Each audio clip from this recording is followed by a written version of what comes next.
الله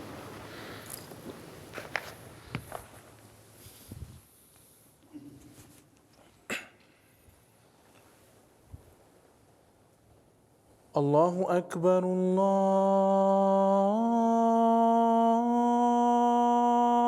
الله أكبر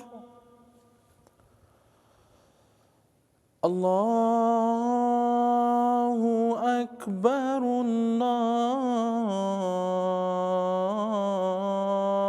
الله أكبر أشهد أن لا إله إلا الله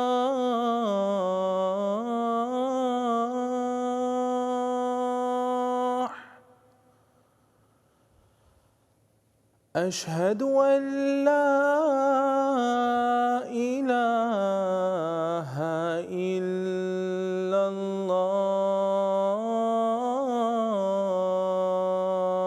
الله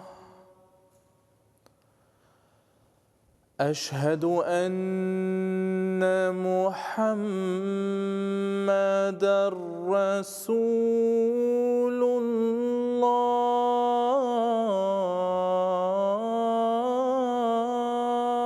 الله أشهد أن محمدًا رسول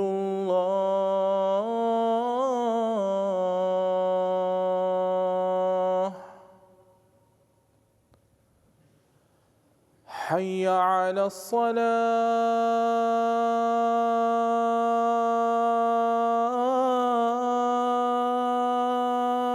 الصلاة حي على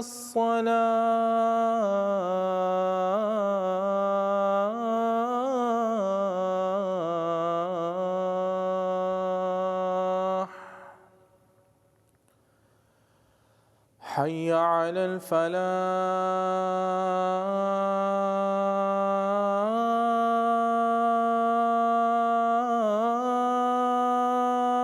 الفلاح حي على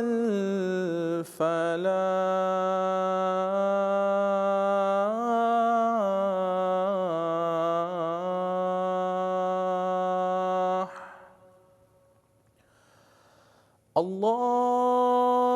الله أكبر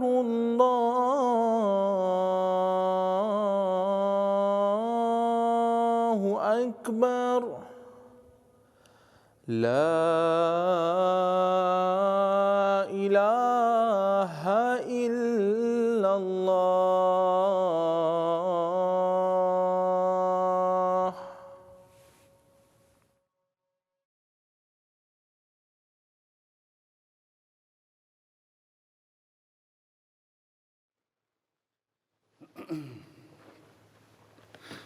السلام علیکم ورحمۃ اللہ.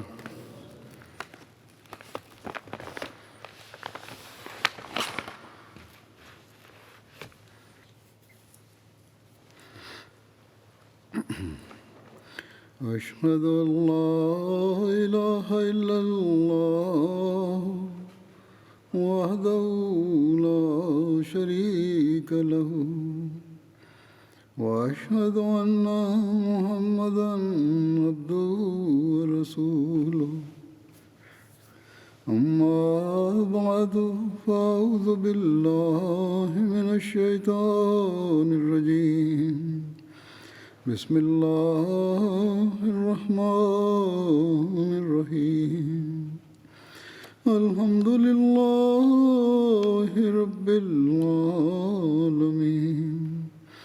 الرحمن الرحيم مالك يوم الدين إياك نعبد وإياك نستعين اهدنا الصراط المستقيم صراط الذين أنعمت عليهم غير المغضوب عليهم ولا الضالين.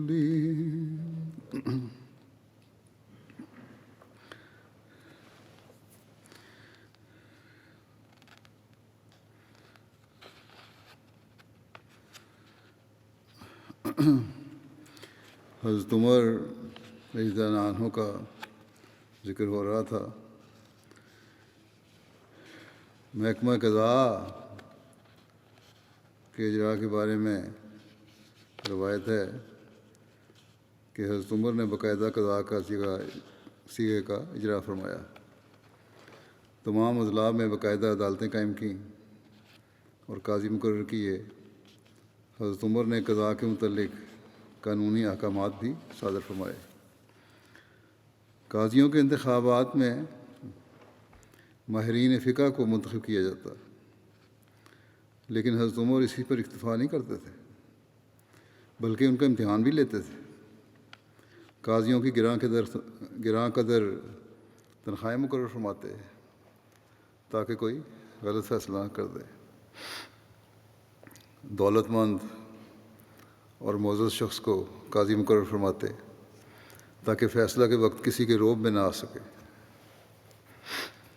حضرت عمر نے عدالت میں مساوات اور انصاف کا لحاظ رکھنے کی تلقین فرمائی. ایک دفعہ حضرت ابی بن کعب کے ساتھ کسی قسم کا جھگڑا تھا. حضرت ابی نے زید بن ثابت کی عدالت میں مقدمہ کر دیا. زید نے حضرت عمر اور ابی کو بلایا اور حضرت عمر کی تعظیم کی تو حضرت عمر نے فرمایا یہ تمہارا پہلا ظلم ہے.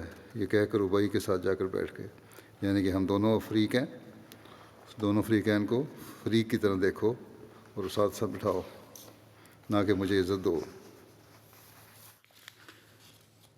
حضرت مسلم موعود رضی اللہ عنہ اس واقعے کا تذکرہ کرتے ہوئے یوں بیان فرماتے ہیں کہ حضرت عمر خلیفہ ثانی کا ایک دفعہ جھگڑا ابی بن کعب سے ہو گیا.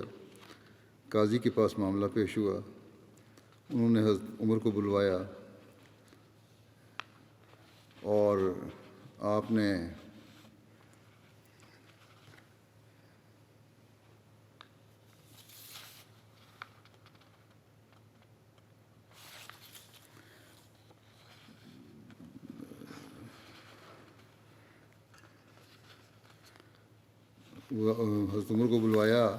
اور آپ کے آنے پر اپنی جگہ ادب سے چھوڑ دی.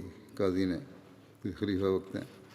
حضرت عمر فریق مخالف کے پاس جا بیٹھے اور قاضی سے فرمایا کہ یہ پہلی بے انصافی ہے جو آپ نے کی ہے. اس وقت مجھ میں اور میرے فریق مخالف میں کوئی فرق نہیں ہونا چاہیے تھا. حضرت عمر نے افتاء کا محکمہ بھی جاری فرمایا. قانون شریعت سے واقفیت کے لیے محکمہ افتاء کا قیام فرمایا اور چند صحابہ کو نامزد فرمایا کہ ان کے علاوہ کسی سے فتویٰ نہیں لیا جائے گا. ان میں حضرت علی، یہ فتویٰ دینے والوں میں حضرت علی تھے، حضرت عثمان، حضرت معاذ بن جبل، حضرت عبد الرحمن بن عوف، حضرت ابی بن کعب، حضرت زید بن ثابت، حضرت ابو ہریرہ، حضرت ابو درداء تھے. ان لوگوں کے سوا اگر کوئی اور فتویٰ دیتا تو حضرت عمر اسے منع کر دیتے تھے. حضرت عمر ان مفتیان کی بھی وقتاً فوقتاً جانچ کرتے رہتے تھے. حضرت مسلم اس بارے میں فرماتے ہیں ایک صیغہ فتویٰ کا ہے. رسول کریم صلی اللہ علیہ وسلم اور آپ کے بعد صحابہ، آپ کے بعد زمانہ خلفاء میں قاعدہ تھا کہ شرعی امور فتویٰ دینے کی ہر شخص کو اجازت نہ تھی.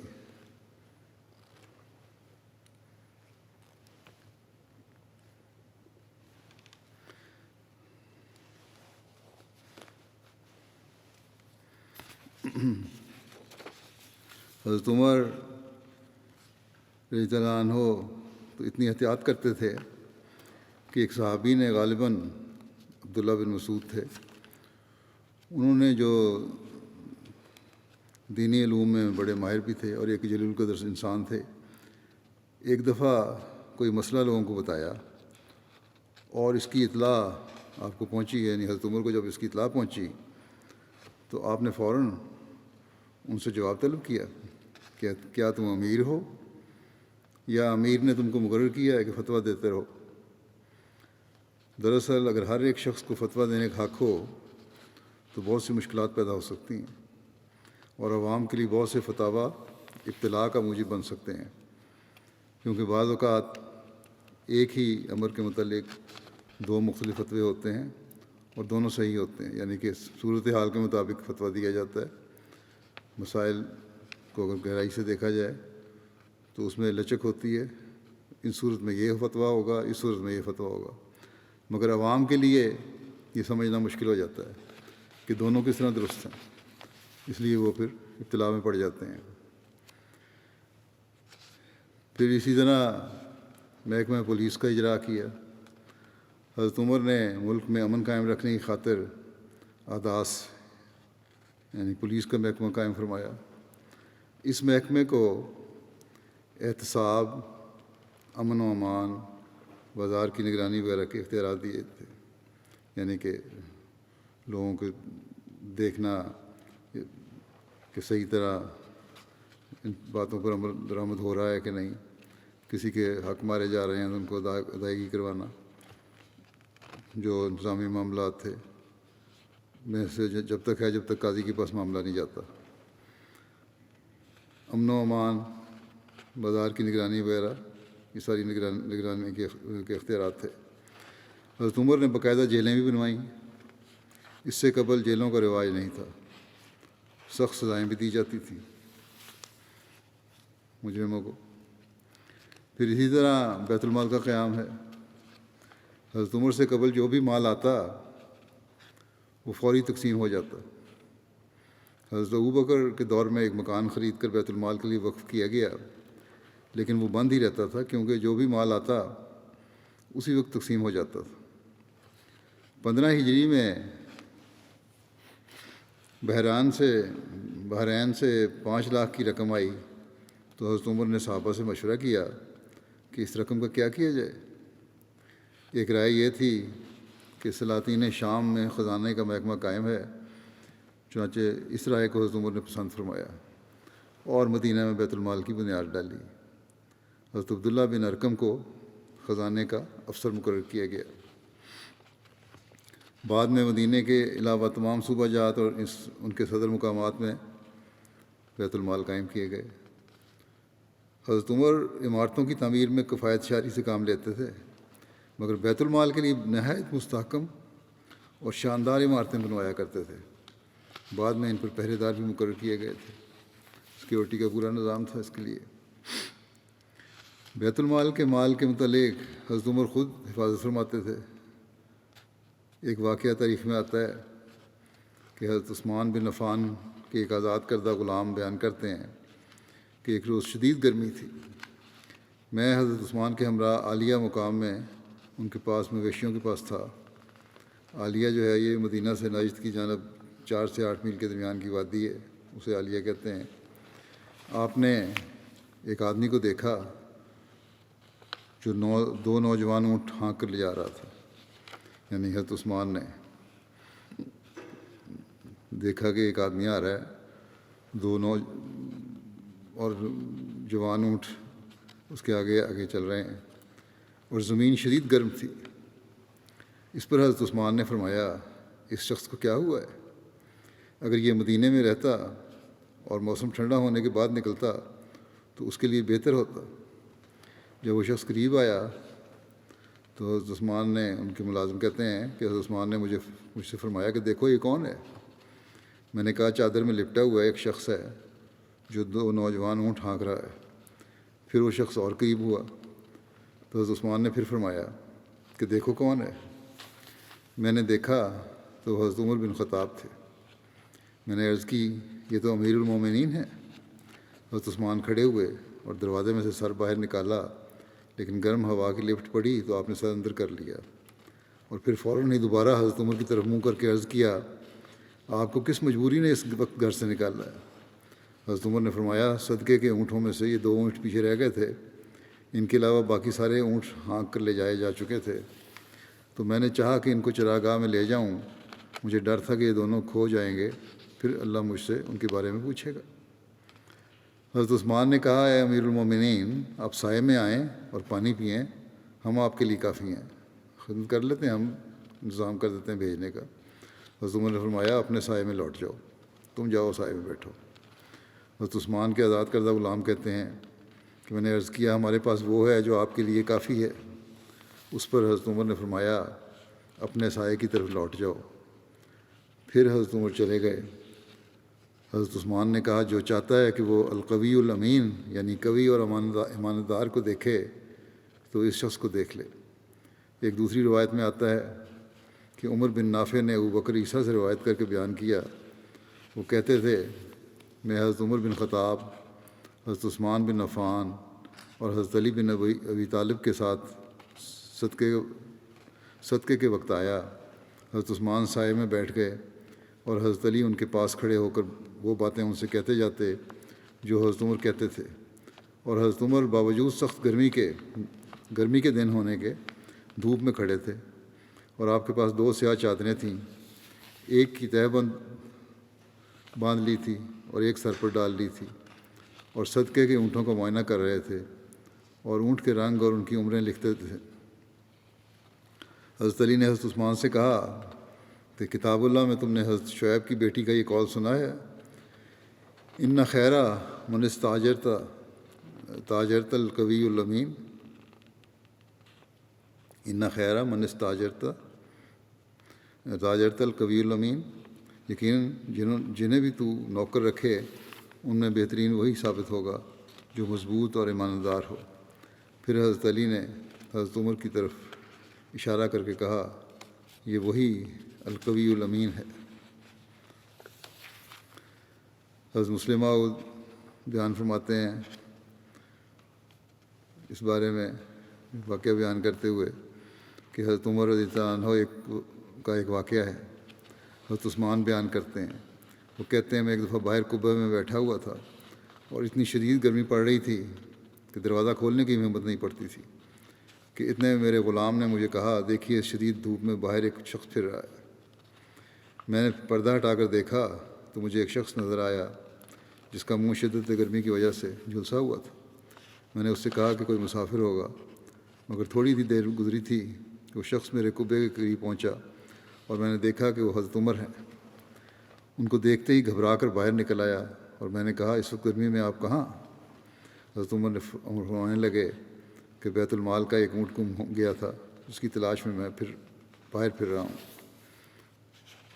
یہ اونٹ کے گمنے کا بھی ایک واقعہ آتا ہے، پہلے بھی ایک دفعہ بیان ہو چکا ہے۔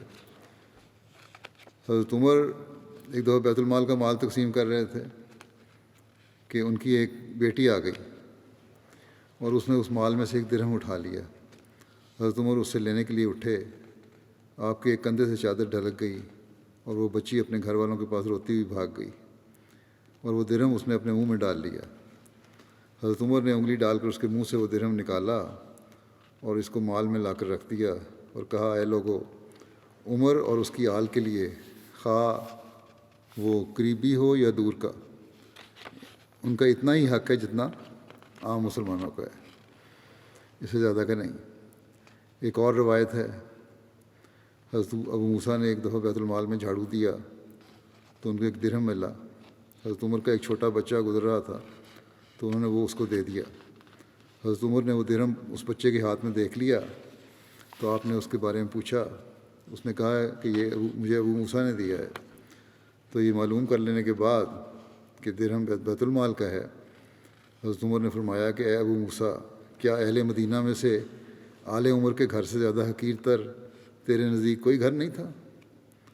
تو نے یہ چاہا کہ امت محمدیہ صلی اللہ علیہ وسلم سے کوئی بھی باقی نہ رہے مگر وہ ہم سے اس ظلم کا مطالبہ کرے۔ پھر آپ نے وہ درہم بیت المال میں لوٹا دیا۔ رفاع عامہ کے کام کے بارے میں آتا ہے، حضرت عمر نے عوام الناس کی بھلائی اور بہتری کے لیے بہت سے کام سر انجام فرمائے۔ زراعت میں بہتری اور عوام کے لیے پانی کی فراہمی کے لیے نہریں کھدوائیں جو درج ذیل ہیں۔ نہر ابو موسیٰ دریائے دجلہ سے 9 میل لمبی نہر بنا کر بصرہ تک لائی گئی۔ نہر معقل، یہ نہر بھی دریائے دجلہ سے نکالی گئی تھی۔ نہر امیر المومنین حضرت عمر کے حکم سے دریائے نیل کو بحیرہ کلزم سے ملایا گیا۔ 18 ہجری میں جب قحط پھیلا تو حضرت عمر نے حضرت عمر بن عاص کو امداد کے لیے خط لکھا۔ فاصلہ چونکہ زیادہ تھا اس لیے امداد میں تاخیر ہو گئی۔ حضرت عمر نے عمر کو بلا کر کہا کہ دریائے نیل کو سمندر سے ملا دیا جائے تو عرب میں کبھی قحط نہ ہو۔ عمر نے واپس جا کر، گورنر تھے وہاں کے، فسطاط سے بحیرہ کلزم تک نہر تیار کروائی جس کے ذریعہ بحری جہاز مدینہ کی بندرگاہ جدہ تک پہنچ جاتے۔ یہ نہر 29 میل لمبی تھی اور 6 ماہ کے عرصے میں تیار کر لی گئی۔ حضرت عمر بن عاص نے بحیرہ روم اور بحیرہ کلزم کو آپس میں ملانے کا ارادہ کیا اور چاہا کہ فرما کے پاس سے جہاں بحیرہ کلزم اور بحیرہ روم میں 70 میل کا فاصلہ تھا، نہر نکال کر ان کو ملا دیا جائے۔ فرما مصر کے نواب میں ایک ساحلی شہر تھا، لیکن حضرت عمر یونانیوں کے ہاتھوں حاجیوں کے لوٹے جانے کے ڈر سے اس پر رضامند نہ ہوئے۔ اگر عمر بن عاص کو اجازت مل جاتی تو یہ نہر سویز کی ایجاد عربوں کے حصے میں آتی جو بعد میں بنائی گئی تھی۔ مختلف تعمیرات حضرت عمر نے عوام الناس کی سہولت کے لیے مختلف عمارتیں تعمیر کروائیں۔ ان میں مساجد، عدالتیں، فوجی چھاونیاں، بیرکس، ملکی تعمیراتی کاموں کے لیے مختلف دفاتر، سڑکیں، پل، مہمان خانے، چوکیاں، سرائیں وغیرہ۔ مدینہ سے مکہ تک ہر منزل پر چشمے اور سرائیں بنوائیں، چوکیاں بھی تعمیر کروائیں، یعنی سیکورٹی کا بھی انتظام رہے اور لوگوں کی رہائش کے لیے، آرام کرنے کے لیے ہوٹل وغیرہ بھی، سرائیں بھی میسر آ جائیں۔ حضرت عمر نے شہروں کی آباد کاری کے بارے میں آتا ہے کہ حضرت عمر نے اپنے دور خلافت میں متعدد نئے شہر آباد فرمائے۔ آپ نے ان کو آباد کرتے وقت دفاعی، معاشی اور اقتصادی فوائد کو مد نظر رکھا۔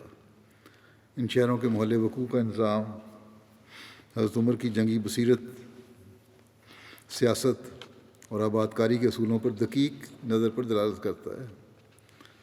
یہ شہر حالت جنگ اور حالت امن دونوں میں فائدہ مند تھے۔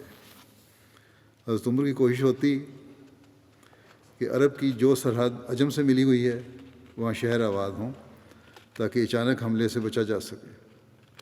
ان شہروں کا محل وقوع اس طرح ہوتا جو عربوں کو موافق ہوتا۔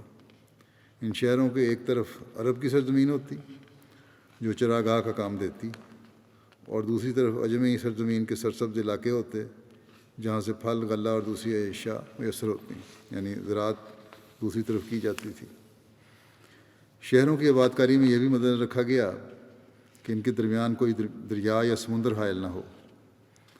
حضرت عمر نے بصرہ، کوفہ، فسطاط وغیرہ شہر آباد فرمائے۔ حضرت عمر نے مستحکم اور صحیح بنیادوں پر ان شہروں کی آباد کاری کی، ان کی سڑکوں اور راستوں کو وسیع رکھا، بڑی کھلی سڑکیں تھیں، اور نہایت بہترین انداز میں منظم کیا۔ اور یہ طرز فکر ثابت کرتی ہے کہ آپ اس علم میں ماہر اور منفرد تھے۔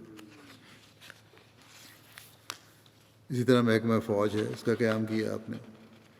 حضرت عمر نے باقاعدہ فوج کی ترتیب کی اور تنظیم سازی کی، مراتب کے لحاظ سے فوج کے رجسٹر بنوائے اور ان کی تنخواہیں مقرر فرمائیں۔ حضرت عمر نے فوج کو 2 حصوں میں تقسیم کیا، ایک جو باقاعدہ جنگ میں شامل ہوتے اور دوسرے والنٹیئر جو ضرورت کے وقت بلائے جاتے تھے۔ حضرت عمر کو فوج کی تربیت کا بہت خیال تھا۔ انہوں نے نہایت تاکیدی احکام جاری کیے تھے کہ ممالک مفتوحہ میں کوئی شخص زراعت کی تجارت کا شغل اختیار نہ کرنے پائے۔ جو فتح ہوں گے علاقے وہاں کوئی شخص تجارت یا زراعت نہیں کرے گا جا کے، کیونکہ اس سے کیونکہ یہ فوجی تھے، فوجیوں کے بارے میں تھا، کیونکہ اس سے ان کی سپاہیانہ جوہر کو نقصان پہنچنے کا اندیشہ تھا۔ آج کل ہم دیکھتے ہیں مسلمان ملکوں میں بھی کہ فوجی تجارتوں میں مصروف ہیں، بلکہ کہا جاتا ہے ایک ملک کے بارے میں کہ کمیشن لیتے ہی پہلے تو اپنی پیشہ ورانہ مہارت کی طرف کو دیکھتے تھے فوجی، اب کمیشن ملتے ہی جو افسر ہوتا ہے وہ یہ دیکھتا ہے کہ کہاں کوئی نئی کالونی بن رہی، کون سی ڈیفینس کالونی بن رہی ہے جہاں مجھے پلاٹ ملے اور میں پلاٹ الاٹ کراؤں۔ بہرحال اور اسی وجہ سے پھر ان کی سپاہیانہ صلاحیتیں کم ہوتی چلی جا رہی ہیں۔ پھر آتا ہے کہ سرد اور گرم ممالک پر حملہ کرتے وقت موسم کا بھی خیال رکھا جاتا تھا، فوج کی صحت اور تندرستی کو نقصان نہ پہنچے، تاکہ فوج کے متعلق حضرت عمر نے سختی سے ہدایات دی تھیں کہ ساری فوج تیراکی، گھوڑ سواری، تیر چلانا اور ننگے پاؤں چلنا سیکھے۔ ہر 4 مہینے کے بعد سپاہیوں کو وطن جا کر اپنے اہل و عیال سے ملنے کے لیے رخصت دی جاتی تھی۔ جفاکشی کے خیال سے حکم تھا کہ اہل فوج رکاب کے سہارے سے سوار نہ ہوں، گھوڑے پر سوار ہونے کے لیے رکاب میں پاؤں ڈال کے نہیں سوار ہونا، بلکہ چھلانگ مار کے سوار ہونا ہے۔ نرم کپڑے نہ پہنیں، دھوپ سے بچیں اور حماموں میں نہ نہائیں، وہاں زیادہ آرام طلبی کی عادت پڑ جاتی ہے۔ حضرت عمر بہار کے موسم میں فوج کو سرسبز اور شاداب علاقوں میں بھیج دیتے تھے۔ فوجی بیرکس اور چھاونیاں کے بناتے وقت آب و ہوا کو مد نظر رکھا جاتا۔ یہ بھی ضروری تھا کہ سرسبز علاقوں میں فوجیوں کو بھیجا جائے تاکہ وہاں ان کی تازہ فضا سے صحت بھی اچھی رہے۔ آب و ہوا کو مد نظر رکھا جاتا تھا۔ تمام اضلاع میں فوجی چھاونیاں بنوائیں۔ فوجی صدر مقامات میں مدینہ، کوفہ، بصرہ، موصل، فسطاط، دمشق، حمص، اردن، فلسطین شامل کیے، جہاں ہمیشہ فوج تعینات رہتی تھی۔ ہر 4 ماہ کے بعد فوجیوں کو چھٹی دی جاتی تھی۔ فوجی مرکز میں بیک وقت 4000 گھوڑے ہوتے تھے جن کی دیکھ بھال کی جاتی۔ گھوڑوں کی رانوں پر جیشن فی سبیل اللہ داغ کر لکھا جاتا تھا، یعنی اللہ کی راہ میں لشکر۔ حضرت عمر کے دور خلافت میں اسلامی فوج نے آلات جنگ میں ترقی کی، نئے ساز و سامان مرتب کیے، جن میں قلعہ شکن ہتھیار، منجنیق اور دبابہ وغیرہ شامل تھے۔ دبابہ سے مراد وہ ہتھیار ہے جس کے ذریعے سے دشمن کے قلعوں کو توڑا اور منہدم کیا جاتا ہے۔ اس کے اندر آدمی بیٹھتے اور قلعے کی دیواروں میں سوراخ کر کے اس کی دیواریں گرائی جاتی۔ اسلامی حکومت کے ماتحت غیر اقوام کے لوگ بڑے بڑے اعلیٰ عہدوں پر فائز رہے۔ یہ نہیں کہ صرف مسلمانوں کو اعلیٰ عہدے دیے جاتے تھے، بلکہ غیر مسلموں کو بھی اور غیر قوموں کے لوگوں کو بھی اعلیٰ عہدے دیے جاتے تھے۔ حضرت مسلم موعود بیان فرماتے ہیں کہ رسول کریم صلی اللہ علیہ وسلم کے خلفاء کے زمانے میں بھی، حالانکہ ابھی ملک میں پرامن طور پر ساری قومیں نہیں بسی تھیں، ان حقوق کو تسلیم کیا جاتا تھا۔ چنانچہ علامہ شبلی اس کا ذکر کرتے ہوئے لکھتے ہیں کہ حضرت عمر نے صیغہ جنگ کو جو وسعت دی تھی اس کے لیے کسی قوم اور کسی ملک کی تخصیص نہ تھی، یہاں تک کہ مذہب و ملت کی بھی کچھ قید نہ تھی۔ والنٹیئر فوج میں تو ہزاروں مجوسی شامل تھے، یعنی ایسے لوگ جو خدا کو نہیں مانتے، آتش پرست تھے، سورج پرست تھے، وہ بھی شامل تھے جن کو مسلمانوں کے برابر مشاہرے ملتے تھے۔ فوجی نظام میں بھی مجوسیوں کا پتہ ملتا ہے۔ اسی طرح لکھتے ہیں کہ یونانی اور رومی بہادر بھی فوج میں شامل تھے۔ چنانچہ فتح مصر میں ان میں سے 500 آدمی شریک جنگ تھے۔ اور جب آج پاکستان میں یہ کہتے ہیں جی احمدیوں کو فوج سے نکالو، بڑی نازک سینسیٹیو پوسٹیں ہیں یہ. حالانکہ اگر تاریخ پڑھیں تو سب سے زیادہ قربانیاں افسروں نے، احمدی افسروں نے دی ہیں پاکستانی خاطر. بہرحال یہ تو ان کے اپنے فعل ہیں. حضرت عمر کے بارے میں آتا ہے، اور جب عمر بن عاص نے فسطاطہ آباد کیا تو یہ جدا گانہ محلے میں آباد کیے گئے. یہودیوں سے بھی سلسلہ خالی نہ تھا. چنانچہ مصر کی فتح میں ان میں سے 1000 آدمی اسلامی فوج میں شریک تھے. اسی طرح تاریخ سے ثابت ہے کہ غیر اقوام کے افراد کو جنگی افسر بھی مقرر کیا جاتا تھا. غیر اقوام کے افراد کو جنگی افسر بھی مقرر کیا جاتا تھا. چنانچہ حضرت عمر کے زمانے میں ایرانیوں کو بھی فوجی افسر مقرر کیا گیا. ان میں سے بعض کے نام بھی تاریخ میں موجود ہیں.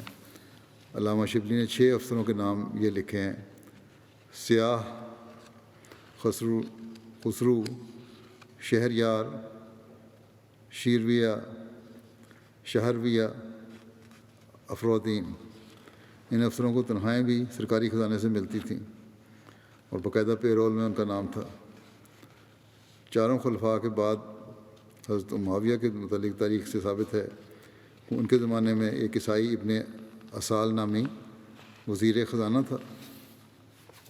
یہ لکھتے ہیں وضاحت میں کہ تفسیر کبیر میں تو حضرت مسلم موعود کو جو میں نے پڑھا حوالہ افرودین لکھا ہے علامہ شبلی کے حوالے سے.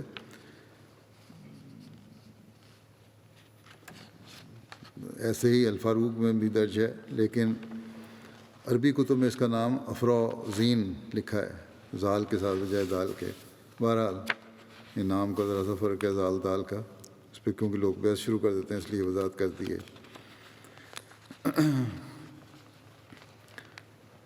اسی طرح مارکیٹ کنٹرول، پرائس کنٹرول کے لحاظ سے جو ناجائز حد تک قیمت گرانا ہے اس سے بھی منع فرمایا ہے اسلام نے، اور حضرت عمر نے اس کی پابندی کروائی. اس بارے میں مال کی قیمت گرانے کی ممانعت کے بارے میں حضرت مسلم موعود فرماتے ہیں کہ اسلام نے قیمت کو ناجائز حد تک گرانے سے بھی منع کیا ہے. قیمت کا گرانا بھی ناجائز مال کمانے کا ذریعہ ہوتا ہے، کیونکہ طاقتور تاجر اس ذریعے سے کمزور تاجروں کو تھوڑی قیمت پر مال فروخت کرنے پر مجبور کر دیتا ہے اور ان کا دیوالا نکلوانے میں کامیاب ہو جاتا ہے. حضرت عمر کے زمانے کا ایک واقعہ ہے کہ آپ بازار کا دورہ کر رہے تھے کہ ایک باہر سے آئے ہوئے شخص کو دیکھا. وہ خشک انگور نہایت ارزاں قیمت پر فروخت کر رہا تھا، جس قیمت پر مدینے کے تاجر فروخت نہیں کر سکتے تھے. آپ نے اسے حکم دیا کہ یا تو اپنا مال منڈی سے اٹھا کر لے جاؤ یا پھر اسی قیمت پر فروخت کرو جس مناسب قیمت پر مدینہ کے تاجر فروخت کر رہے تھے. جو مدینہ کے تاجر تھے وہ زیادہ مال قیمت نہیں لے رہے تھے بلکہ مناسب قیمت تھی اپنے اخراجات کے لحاظ سے. آپ نے کہا اسی قیمت پر فروخت کر لو.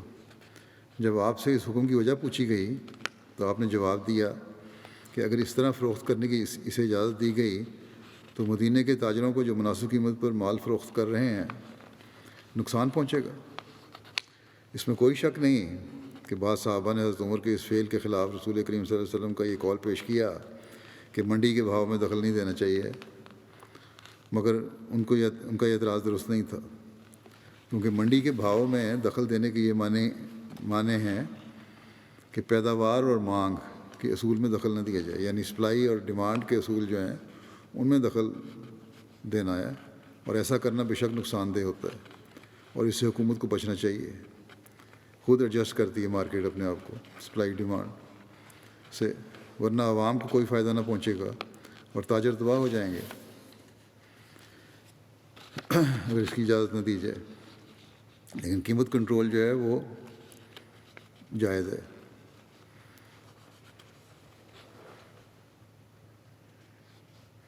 حضرت مسلم موعود اس تفصیل ایک اور جگہ یوں بیان فرماتے ہیں کہ شہری حقوق میں یہ بھی داخل ہے کہ لین دین کے معاملات میں خرابی نہ ہو.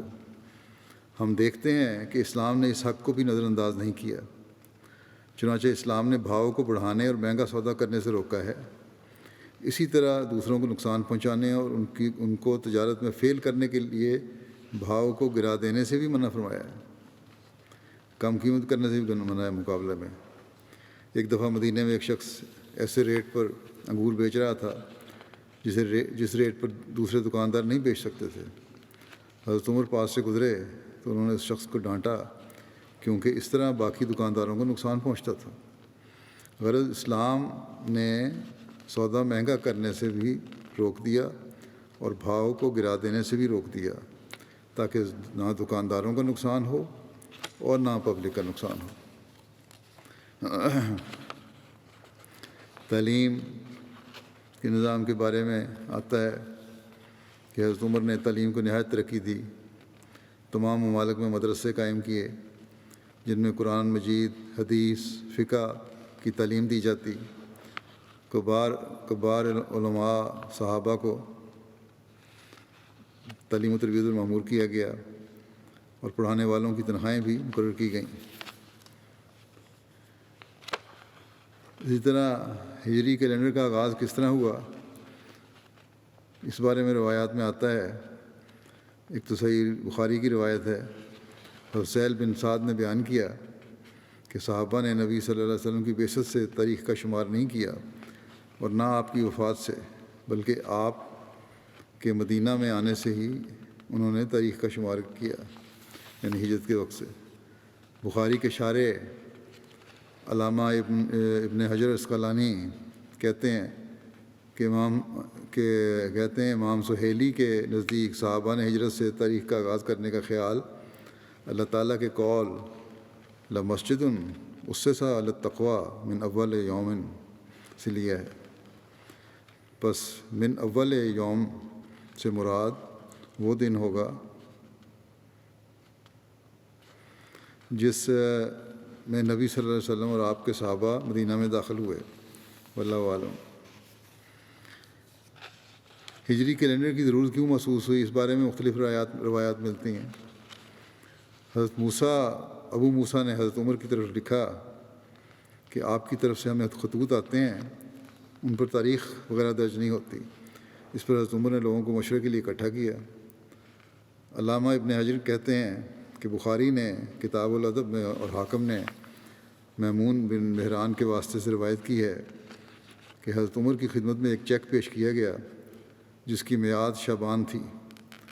آپ نے فرمایا، کون سا شعبان؟ کیا وہ جو گزر گیا، یا وہ جس میں سے ہم گزر رہے ہیں، یا وہ شعبان جو آئے گا؟ آپ نے فرمایا، لوگوں کے لیے کوئی تاریخ متعین کرو جو سب کو معلوم رہے۔ ابن سیرین کہتے ہیں کہ ایک شخص یمن سے آیا اور اس نے کہا، میں نے یمن میں ایک چیز دیکھی جسے وہ تاریخ کہتے ہیں۔ وہ اسے یوں لکھتے ہیں کہ فلاں سال اور فلاں مہینہ۔ حضرت عمر نے فرمایا، یہ عمدہ طریق ہے، تم بھی تاریخ لکھو۔ ہجری تقویم کا آغاز کس نے کیا، یہ کیلنڈر کا آغاز، اس بارے میں متفرق آراء ہیں۔ پہلے قول کے مطابق نبی کریم صلی اللہ علیہ وسلم نے تاریخ مرتب کرنے کا ارشاد فرمایا اور ربیع الاول میں تاریخ لکھی گئی۔ چنانچہ حاکم نے اپنی کتاب الاکلیل میں ابن شہاب زہری سے روایت کی ہے کہ ان النبی صلی اللہ علیہ وسلم لما قدم المدینہ امر بالتاریخ فکتب فی الربیع الاول۔ جب نبی کریم صلی اللہ علیہ وسلم مدینہ تشریف لائے تو آپ نے تاریخ لکھنے کا ارشاد فرمایا، پس وہ ربیع الاول میں لکھی گئی۔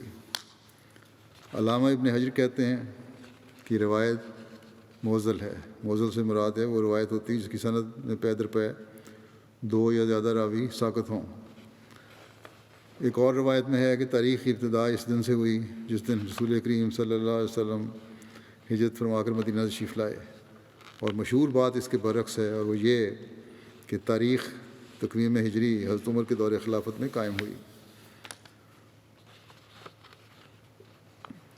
سبل الہدیٰ والرشاد فی سیرت خیر العباد کے مصنف محمد بن یوسف صالح کہتے ہیں کہ ابن صلاح نے کہا ہے کہ انہوں نے ابو طاہر مہامش کی کتاب الشروط میں یہ لکھا ہوا دیکھا ہے کہ رسول اللہ صلی اللہ علیہ وسلم نے تاریخ لکھنے کا ارشاد فرمایا تھا، کیونکہ جب آپ نے نجران کے عیسائیوں کی طرف خط لکھنے کا ارشاد فرمایا تو حضرت علی سے فرمایا، اس میں لکھو لخمس من الہجرت، یعنی ہجرت کے بعد 5واں سال، بس اس لحاظ سے پہلے مورخ رسول اللہ صلی اللہ علیہ وسلم ہیں، اور حضرت عمر نے اس میں آپ صلی اللہ علیہ وسلم کی اتباع کی ہے۔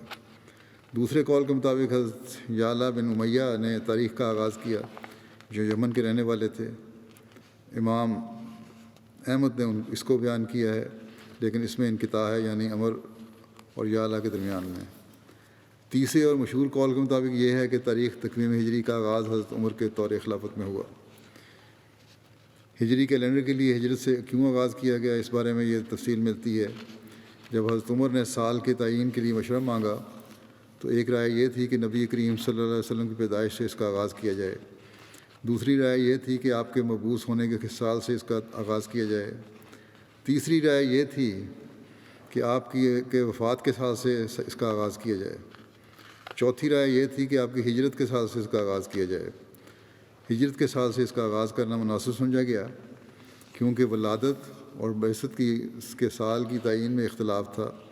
جہاں تک وفات کا تعلق ہے تو اس لیے منتخب نہیں کیا کیونکہ نبی کریم صلی اللہ علیہ وسلم کی وفات کی وجہ سے مسلمانوں کے رنج و الم کا عنصر اس میں شامل تھا، پس صحابہ نے ہجرت پر اتفاق کیا۔ صحابہ نے ربیع الاول کے بجائے محرم سے سال کا آغاز کیوں کیا؟ تو اس کی وجہ یہ ہے کہ رسول اللہ صلی اللہ علیہ وسلم نے ہجرت کا عزم محرم کے مہینے میں ہی کر لیا تھا۔ ذوالحجہ میں بیعت عقبہ ثانیہ ہو چکی تھی اور وہی ہجرت کا پیش خیمہ تھی۔ اس طرح بیعت عقبہ ثانیہ اور ہجرت کا پختہ ارادہ کر لینے کے بعد جس مہینے کا چاند طلوع ہوا وہ محرم کا چاند تھا، لہٰذا مناسب یہی سمجھا کہ اسی کو نقطۂ آغاز بنایا جائے۔ علامہ ابن حجر کہتے ہیں اسلامی کیلنڈر کے محرم سے آغاز کی مناسبت سے میرے نزدیک یہ سب سے مضبوط دلیل ہے۔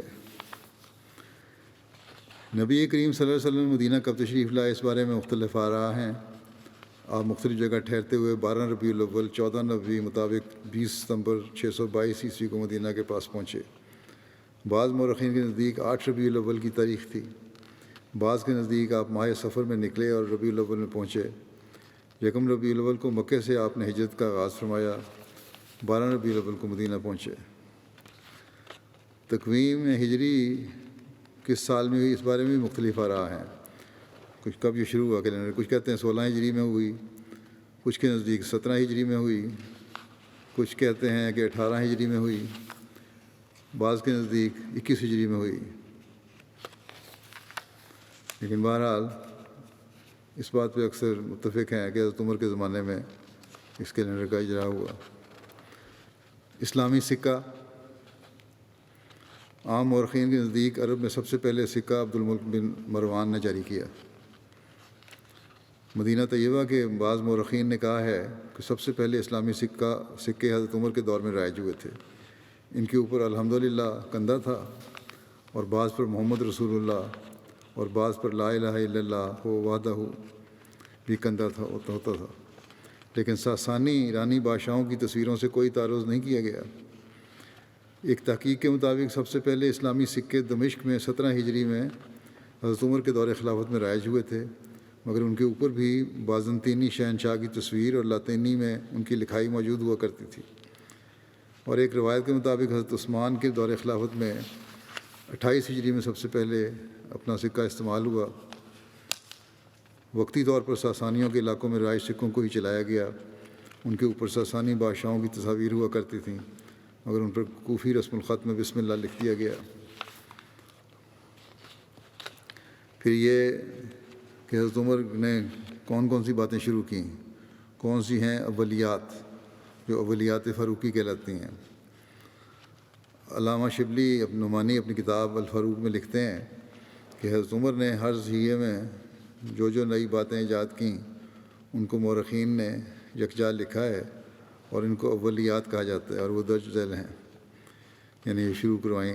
بیت المال یعنی خزانہ قائم کیا، نمبر 2 عدالتیں قائم کیں اور قاضی مقرر کیے، پھر تاریخ اور سن قائم کیا جو آج تک جاری ہے، نمبر 4 امیر المومنین کا لقب اختیار کیا حضرت عمر نے خلیفہ وقت کے لیے، نمبر 5 فوجی دفتر ترتیب دیا، نمبر 6 والنٹیئرز کی تنخواہیں مقرر کیں، نمبر 7 دفتر مال قائم کیا، نمبر 8 پیمائش جاری کی، نمبر 9 مردم شماری کروائی، نمبر 10 نہریں کھدوائیں، 11 شہر آباد کرائے یعنی کوفہ، بصرہ، جیزہ، فسطاط، موصل وغیرہ، 12 ممالک، نمبر 12 یہ ہے ممالک مقبوضہ کو صوبے میں تقسیم کیا، نمبر 13 عشور یعنی 10واں حصہ بطور ٹیکس یا موصل مقرر کیا۔ عشور حضرت عمر رضی اللہ عنہ کی ایجاد ہے، جس کی ابتدا یوں ہوئی کہ مسلمان جو غیر ملکوں میں تجارت کے لیے جاتے تھے ان سے وہاں کے دستور کے مطابق مال تجارت پر 10% ٹیکس لیا جاتا تھا۔ ابو موسیٰ اشعری رضی اللہ تعالیٰ عنہ نے حضرت عمر رضی اللہ عنہ کو اس واقعے کی اطلاع دی۔ حضرت عمر رضی اللہ عنہ نے حکم دیا کہ ان ملکوں کے تاجروں کو جو ہمارے ملک میں آئیں ان سے بھی اسی قدر محصول لیا جائے، یعنی پھر 10% ان سے بھی وصول کیا جائے۔ نمبر 14 یہ ہے کہ دریا کی پیداوار پر محصول لگایا اور محصل مقرر کیے۔ نمبر 15 حربی تاجروں کو ملک میں آنے اور تجارت کرنے کی اجازت دی۔ نمبر 16 جیل خانہ قائم کیا۔ نمبر 17 درہ کا استعمال کیا۔ نمبر 18 راتوں کو گشت کر کے رعایا کے دریافت حال کا طریق نکالا۔ نمبر 19 پولیس کا محکمہ قائم کیا۔ نمبر 20 جا بجا فوجی چھاونیاں قائم کیں۔ نمبر 21 گھوڑوں کی نسلوں میں اصیل اور مجنس کی تمیز قائم کی جو اس وقت تک عرب میں نہ تھی۔ نمبر 22 پرچہ نویس مقرر کیے۔ نمبر 23 مکہ مکرمہ سے مدینہ منورہ تک مسافروں کے آرام کے لیے مکانات بنوائے۔ 24 لاوارث بچوں کی پرورش کے لیے روزینے مقرر کیے۔ 25 مختلف شہروں میں مہمان خانے تعمیر کرائے۔ 26 یہ قاعدہ قرار دیا کہ اہل عرب گو کافر ہوں غلام نہیں بنائے جا سکتے۔ 27 مفلوق الحال عیسائیوں اور یہودیوں کے روزینے مقرر کیے۔ 28 مکاتب قائم کیے۔ 29 معلم اور مدرسوں کے مشاعرے مقرر فرمائے، تنخواہیں مقرر کیں۔ 30 حضرت ابوبکر کو اصرار کے ساتھ قرآن مجید کی ترتیب پر آمادہ کیا اور اپنے اہتمام سے اس کام کو پورا کیا۔ 31 قیاس کا اصول قائم کیا۔ 32 فرائض میں اول کا مسئلہ ایجاد کیا، نان نفقے کے لیے عیال میں شامل کرنا بعض لوگوں کو۔ 33 نماز تراویح جماعت سے قائم کی۔ 34 3 طلاقوں کو جو ایک ساتھ دی جاتی ہیں طلاق بائن قرار دیا، یہ تو سزا کے طور پر بھی کیا تھا آپ نے۔ 35 شراب کی حد کے لیے 80 کوڑے مقرر کیے۔ 36 تجارت کے گھوڑوں پر زکوٰۃ مقرر کی۔ 37 بنو ثعلب کے عیسائیوں پر بجائے جزیہ کے زکوٰۃ مقرر کی۔ 38 وقف کا طریقہ ایجاد کیا۔ 39 نماز جنازہ میں 4 تکبیروں پر تمام لوگوں کا اجماع کرا دیا۔ 40 ویسے عمومی طور پہ مسنون یہی ہے 3 تکبیریں ہوتی ہیں، یا پہلی تکبیر کے ساتھ آخری تکبیر تک 4، سلام پھیرنے سے پہلے 4، 1 2 3 4 ہی بنتی ہیں نا، ابھی بھی یہی جائز ہے۔ 40 یہ ہے کہ مساجد میں واعظ کا طریقہ قائم کیا اور ان کی اجازت سے تمیم داری نے واعظ کہا اور یہ اسلام میں پہلا واعظ تھا۔ 41 اماموں اور مؤذنوں کی تنخواہیں مقرر کیں۔ 42 مساجد میں راتوں کو روشنی کا انتظام کیا۔ 43 حجب کرنے پر تعزیر کی سزا قائم کی۔ 44 غزلیہ اشعار میں عورتوں کے نام لینے سے منع کیا، حالانکہ یہ طریقہ عرب میں مدتوں سے جاری تھا۔ علامہ شبلی لکھتے ہیں کہ اس کے سوا اور بھی عمر کی اولیات ہیں جن کو ہم تولد کے خوف سے قلم انداز کرتے ہیں۔ بہرحال یہ ذکر ابھی چل رہا ہے، آئندہ بھی انشاءاللہ بیان ہوگا۔ اس وقت میں بعض مرحومین کا ذکر کرنا چاہتا ہوں اور اس کے بعد انشاءاللہ نماز کے بعد نماز جنازہ پڑھاؤں گا۔ پہلا ذکر ہے مکرم سرپیتو ہادی سسویو صاحب انڈونیشیا کے ہیں۔ 79 سال کی عمر میں ان کی وفات ہوئی ہے گزشتہ ماہ۔ انا للہ و انا الیہ راجعون۔ انہوں نے 21 سال کی عمر میں بیعت کر لی تھی اور اس کو پھر بڑی مضبوطی سے قائم رہے۔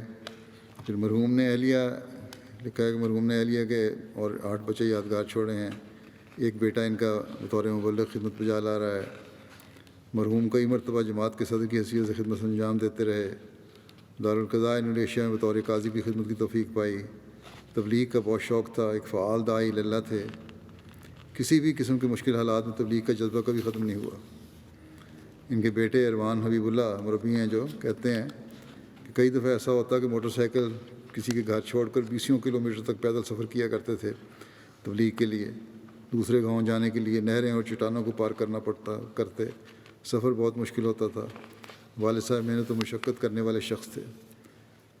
جب والد صاحب بطور ٹیچر ملازمت کرتے تھے تو انہوں نے اسکول کے پرنسپل کو درخواست کی کہ ان کی پڑھانے کی باری 4 ہی دنوں میں کروا دی جائے، جتنے اسکول کی کلاسیں ہیں 4 دن میں مکمل کر دیں اور باقی دن چھٹی ہو جائے تاکہ تبلیغ کے لیے زیادہ وقت مل سکے۔ جمعرات میں اسکول سے فارغ ہو کر سیدھا تبلیغ کے لیے جاتے اور اتوار کی شام کو ہی گھر واپس آتے تھے، بلکہ بعض دفعہ سوموار کی صبح گھر آتے۔ بشارت احمد صاحب مربی سلسلہ لکھتے ہیں کہ وسطی جاوا کے ونوسوبو علاقے میں 10 جماعتیں آپ کے ذریعے سے قائم ہوئیں۔ ہر حالت میں تہجد کا خاص اہتمام کرتے تھے، ہر سطح کے لوگوں سے بڑی عزت اور نرمی سے پیش آتے تھے۔ ایک بار آپ نے کہا کہ میری خواہش ہے کہ آخری ایام تک تبلیغ میں مصروف رہوں، اسی میں میری خوشی اور میری صحت کی کنجی تھی۔ احمد ہدایت صاحب مربی سلسلہ بیان کرتے ہیں کہ مرحوم ایک بہادر داعی اللہ تھے۔ جب مخالفت کرنے والے لوگوں کی طرف سے دھمکی ملتی تو کبھی خوف محسوس نہیں کرتے تھے اور بڑا ڈٹ کے مقابلہ کیا کرتے تھے۔ اللہ تعالیٰ مغفرت اور رحم کا سلوک فرمائے، درجات بلند فرمائے۔ اگلا ذکر ہے چودھری بشیر احمد بھٹی صاحب بن اللہ داد صاحب گھوڑو ضلع ننکانہ صاحب کا، جو 95 سال کی عمر میں ان کی وفات ہوئی ہے۔ انا للہ و انا الیہ راجعون۔ گزشتہ ماہ ان کے بیٹے محمد افضل بھٹی صاحب مربی سلسلہ تنزانیہ ہیں۔ وہ کہتے ہیں کہ پیدائشی احمدی تھے، 100 مسلات کے پابند تھے، انصاف پسند اور صاف گو تھے۔ احمدیت اور خلافت کے ساتھ والہانہ عشق تھا۔ چھوٹی عمر سے ہی قادیان جلسہ پر جایا کرتے تھے۔ گاؤں میں گنڈے تعویذ کرنے والوں سے لوگ بہت ڈرتے تھے، یہ عام رواج ہے ہمارے ملکوں میں۔ تو آپ ان لوگوں کو کہا کرتے تھے کہ ان لوگوں سے نہ ڈرا کرو، یہ لوگ اللہ تعالیٰ کی مرضی کے بغیر آپ کو کوئی نقصان نہیں پہنچا سکتے۔ لیکن گاؤں کے لوگ یہ کہہ دیا کرتے تھے ان کو کہ آپ لوگ تو احمدی ہیں، آپ ان چیزوں کو نہیں مانتے، اس لیے آپ کو کوئی نقصان نہیں پہنچتا، لیکن ہمیں بڑا خوف ہے۔ 1953 میں جب فسادات شروع ہوئے تو مخالفین احمدیت نے علاقے میں جلوس نکالے، احمدیوں کے گھروں کو آگ لگانے کا پروگرام بنایا۔ قریبی گاؤں سے آپ کی برادری کے سرکردہ افراد جو کہ گاؤں میں بڑا اثر رکھتے تھے مگر احمدی نہیں تھے، کچھ لوگ ان کے پاس گئے اور انہوں نے کہا کہ اپنے رشتہ دار جو احمدی ڈیرے پر رہتے ہیں ان کو سمجھا لیں کہ وہاں سے چلے جائیں، کل ہمارا وہاں آگ لگانے کا پروگرام ہے، یا احمدیت سے انکار کر دیں ورنہ انجام اچھا نہیں ہوگا۔ تو ان کو سمجھایا جب ان کے رشتہ داروں نے کہ عارضی طور پر احمدیت کا انکار کر دو، پھر واپس جب جلوس چلا جائے گا تو پھر واپس آ جانا اپنے دین پہ۔ انہوں نے کہا کہ آپ پریشان نہ ہو، ہم نے بڑی سوچ سمجھ کر احمدیت قبول کی ہے، ہمارا کوئی نقصان نہیں ہوتا۔ ہم احمدیت کے لیے قربان تو ہو سکتے ہیں مگر یہ کہ گوارہ نہیں کر سکتے ایک منٹ کے لیے بھی اپنے ایمان سے پیچھے ہٹیں۔ بہرحال انہوں نے کہا اگر تم کچھ نہیں کر سکتے نہ کرو، ہمارا توکل اللہ تعالیٰ پر ہے۔ لیکن اللہ تعالیٰ نے ایسا انتظام کیا کہ جلوس بھی کچھ فاصلے تک آ کے خود بخود تتر بتر ہو گیا اور ان کو ضرورت نہیں ہوئی ان کے ڈیرے تک آنے کی۔ عثمان خان میں 2 بیٹیاں اور 5 بیٹے شامل ہیں۔ ایک بیٹے مکرم افضل بھٹی صاحب مربی سلسلہ تنزانیہ میں ہیں، وہاں خدمت کی توفیق پا رہے ہیں۔ میدان عمل میں ہونے کی وجہ سے جنازہ اور تدفین میں شامل نہیں ہو سکے۔ اللہ تعالیٰ مرحوم کے درجات بلند فرمائے اور ان کے اولاد کو بھی ان کی نیکیاں جاری رکھنے کی توفیق عطا فرمائے، اور ان کے بیٹے جو شامل نہیں ہو سکے ان کو بھی صبر اور حوصلہ کی توفیق دے۔ اگلا ذکر ہے حمید اللہ خادم ملی صاحب ابن چودھری اللہ رکھا ملی صاحب دارالنصر غربی روا کا، 82 سال کی عمر میں وفات پا گئے۔ انا للہ و انا الیہ راجعون۔ اب چودھری اللہ بخش بھولر صاحب صحابی مسیم علیہ السلام کے نواسے اور نصر اللہ ملی صاحب شہید مربی سلسلہ کے والد تھے۔ مرحوم 100 مسلات کے پابند سادہ لو شریف النفس غریب پرور ایک مخلص اور فدائی احمدی تھے۔ دوران ملازمت مخالفت کا ڈٹ کر بڑی بہادری سے مقابلہ کرتے رہے۔ ان کے ایک بیٹے وقف زندگی ہیں، روا میں طاہر آرٹ میں کام کر رہے ہیں۔ اللہ تعالیٰ مغفرت اور رحم کا سلوک فرمائے ان سے۔ اگلا ذکر ہے محمد علی خان صاحب پشاور کا، جو شریف اللہ خان صاحب کے بیٹے تھے۔ 89 سال کی عمر میں 99 سال کی عمر میں 89 بقضاء الہی وفات پا گئے۔ انا للہ و انا الیہ راجعون۔ اللہ کے فضل سے 1/8 حصے کے موسی تھے۔ عثمان خان میں 3 بیٹیاں اور 7 بیٹے شامل ہیں۔ ان کی ایک بیٹی سلیمہ صاحبہ، جبران صاحب یہاں اسلام آباد میں رہتے ہیں، ان کی اہلیہ ہیں۔ یہ لکھتی ہیں پہلے یہ لوگ غیر مباح تھے، خاندان ان کا، پھر 1954 میں خلیفہ ثانی کے ہاتھ پر بیعت کی اور تاحیات جماعت اور خلافت سے وابستہ رہے، اور دینی غیرت اور جماعت سے گہری وابستگی کا مظاہرہ کیا ہے ان کے والد نے۔ ان کے والد نے 1954 میں بیعت کی تھی، پہلے غیر مباح تھے۔ بہرحال اس کے بعد پھر ان کو جماعتی خدمت کی توفیق ملی، قائد ضلع غلام علم جامع رہے، پھر سیکٹری وصایا، سیکٹری تعلیم قرآن وغیرہ رہے۔ کتب کا مطالعہ مسیح السلام کا بڑی گہرائی سے کیا کرتے تھے۔ قرآن کریم سے آپ کو بے پناہ محبت تھی، ہمیشہ آپ کو قرآن کریم کی تلاوت کرتے دیکھا۔ قرآن کریم کا بہت سا حصہ آپ کو زبانی یاد تھا۔ دعا گو، نیک، مہمان نواز، سچے اور کھرے انسان تھے۔ درود شریف کا بہت ورد کیا کرتے تھے، لوگوں کی مالی مدد بھی بہت کرتے تھے۔ ان کے غیر احمدی رشتہ داروں نے کہا ان کو کہ اگر آپ احمدیت چھوڑ دیں تو ہم آپ کے قدموں میں قربان ہونے کے لیے تیار ہیں۔ تو کہتے ہیں میرے والد نے ان کو جواب دیا، مجھے تمہاری قربانی کی کیا ضرورت ہے، میں تو خود قربان ہو چکا ہوں۔ اب میری بات سنو کہ مسیح موت کو مان لو، جس نے آنا تھا وہ آ گیا، اور اپنی زندگیوں سے سنوار لو۔ لیکن بہرحال انہوں نے کوئی توجہ نہیں دی۔ آہستہ آہستہ وہ سارے رشتہ دار ساتھ چھوڑ گئے، لیکن آپ احمدیت کے ساتھ تعلق میں دن بدن ترقی کرتے چلے گئے۔ اللہ تعالیٰ مغفرت اور رحم کا سلوک فرمائے، ان سے درجات بلند کرے۔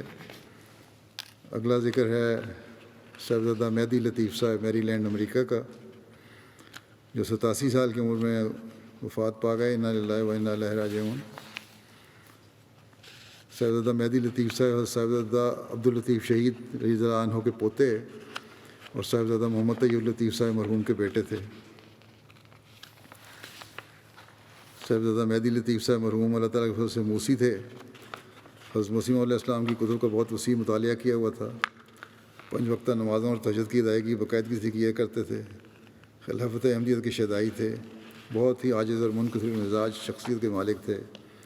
آپ کو تبلیغ کا بہت شوق تھا اور ہمیشہ دوسروں کو بھی تبلیغ کرنے کی تلقین کیا کرتے تھے۔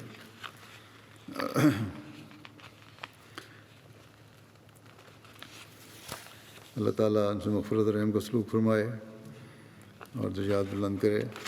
اگلا ذکر ہے فیضان احمد سمیر ابن شہزاد اکبر صاحب، کارکن تھے۔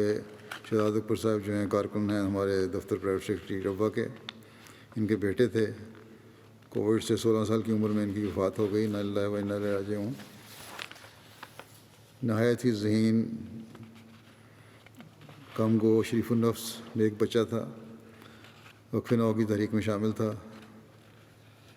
اپنی پڑھائی کی طرف توجہ دینے والا، اور غیر ضروری سرگرمیوں میں بلکہ کھیلوں میں بھی بہت کم حصہ لیتا تھا۔ سنجیدہ طبع آدمی بچہ تھا بالکل۔ اسکول کے علاوہ زیادہ وقت گھر پر گزارتا تھا۔ اللہ تعالیٰ مرحوم کے والدین کو بھی صبر عطا فرمائے۔ ان کے نانا بھی جماعت کی لمبا عرصہ خدمت کرتے رہے ہیں، خواجہ عبدالشکور صاحب۔ مغفرت و رحم کا سلوک فرمائے، درجات بلند کرے۔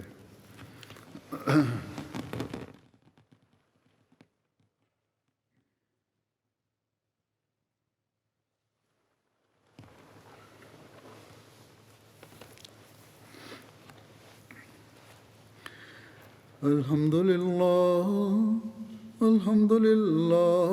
نحمده ونستعينه ونستغفره ونؤمن به ونتوكل عليه ونعوذ بالله من شرور أنفسنا ومن سيئات أعمالنا من يهده الله فلا مضل له ومن يضلله فلا هادي له ونشهد أن لا إله إلا الله ونشهد أن محمدا عبده ورسوله عباد الله رحمكم الله إن الله يأمر بالعدل والإحسان وإيتاء ذي القربى وينهى عن الفحشاء والمنكر والبغي يعظكم لعلكم تذكرون اذكروا الله يذكركم وادعوه يستجب لكم ولذكر الله أكبر